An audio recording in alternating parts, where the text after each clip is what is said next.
Okay, let us try to understand the T00 overlap time should be okay. We said that it should be less than uh, propagation delay of the first transmission gate plus the propagation delay of the inverter and propagation delay of the second transmission gate. Let us try to understand this more clearly and then try to find out if the overlap is less than this. Okay, why the QS will not be in race with the D input. So assume that this has got a 30 nanosecond transmission propagation delay, and this has got around 20 nanosecond as the propagation delay, and again let us assume that this is 30 nanosecond and this is 20 nanosecond. So we know that this is clock bar and this is clock and this is clock and this is clock bar. Suppose assume that let us consider a case where we have this is my okay, let me write this is the clock and then this is my clock bar. This is clock bar. Assume that the duration, the 00 duration is something like so let us assume that it is around 90 nanosecond. If it is 90 nanosecond, since whatever, assume that you have a data there here, this is assume that this is the data that is coming over here. If the data whatever you have, assume that it is having some changes here, it is having some changes. So these changes can reflect back at QS. You can see now this is 00. So this is your clock, this is your clock bar. Both are 00. When both are 00, after a time of 30 plus 20 plus 30 plus 20, meaning it is 60 plus, after 100 nanosecond you'll get the output.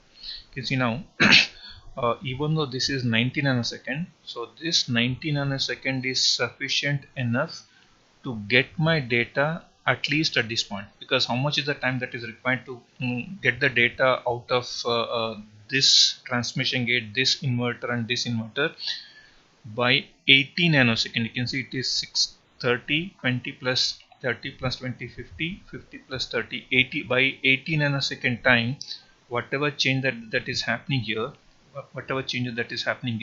can just come out at QS. You can see these changes that are happening here can reflect at the QS output, not at the QS output, at the, okay, let me just write it as QS dash output. I'll get the data here. Can you see I have the data at 80th nanosecond. Let me say it as QS dash. So at 80th nanosecond I am having, this is now racing, and of course after 10 nanosecond, that is after 90 nanosecond, I will get my, so not 90, after 100 nanosecond I'll get the output. You can see now QS is actually in race with my data, because during this period whatever that is happening is reflecting over here. So why it is reflecting here is whatever data that is there at this point is available at this point, and finally it will come out of this. So since it is more than this is close to 90 nanosecond, then your QS is actually in trace with your D input, because this takes only 80 nanosecond for this input to come out at QS dash. Once it comes to QS dash, okay, it will certainly come out of this QS dash, and it will be the slave output after plus 20 nanosecond. That is at 100 nanosecond. I'm going to have the data. You can see now QS is certainly following the data when it is 00. Assume that if I make this, okay, this data, of course this 00 overlap, if this 00 overlap is hardly 50 nanosecond, there is a 00 overlap. If that 00 overlap is hardly 50 nanosecond, what happens is during this overlap period of 00, the data that is there in this D will certainly come out of your first transmission gate. It will also come out from the first inverter, but since this overlap ends here, the data that is there here, the data that is there at this time cannot propagate, meaning, so since the entire chain is not on for the entire period of this plus this plus this, the data will going to break.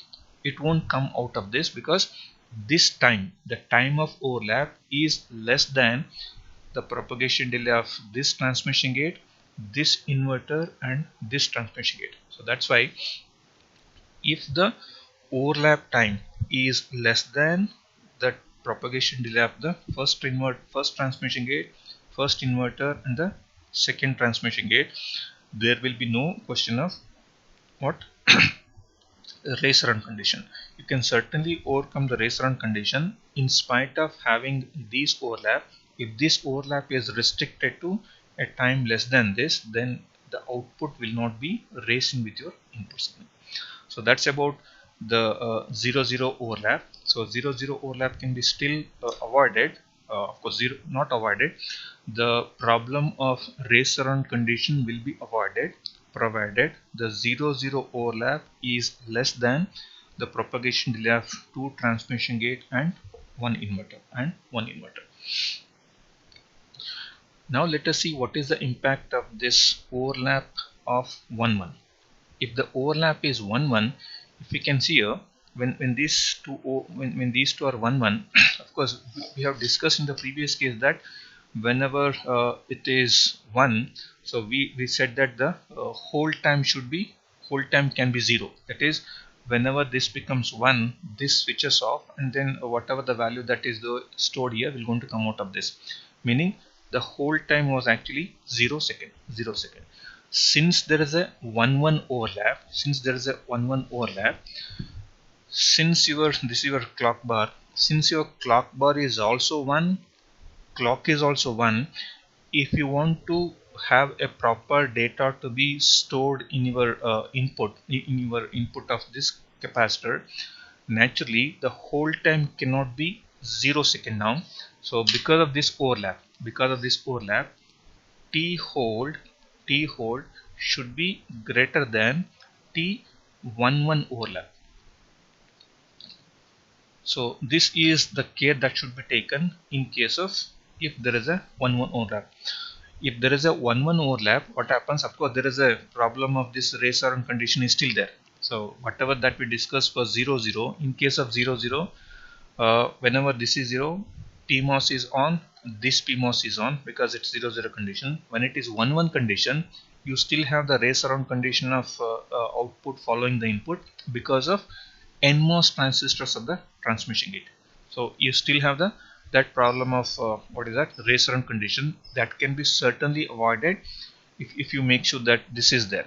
And on top of that, suppose if you want to of course in the previous case we discussed that the hold time should be 0, but in this case the hold time should be greater than T11 overlap. Suppose as long as this is 1, your data cannot change. Because you are still in the sampling mode. Still you are in the sampling mode because this will be sampled here. Once this becomes 0, then the sampling will stop. So that's why as long as this is 1-1, the data should be held till this period. So that's why the T hold of the data should be greater than T11 of the overlap. And again, what is T11 overlap?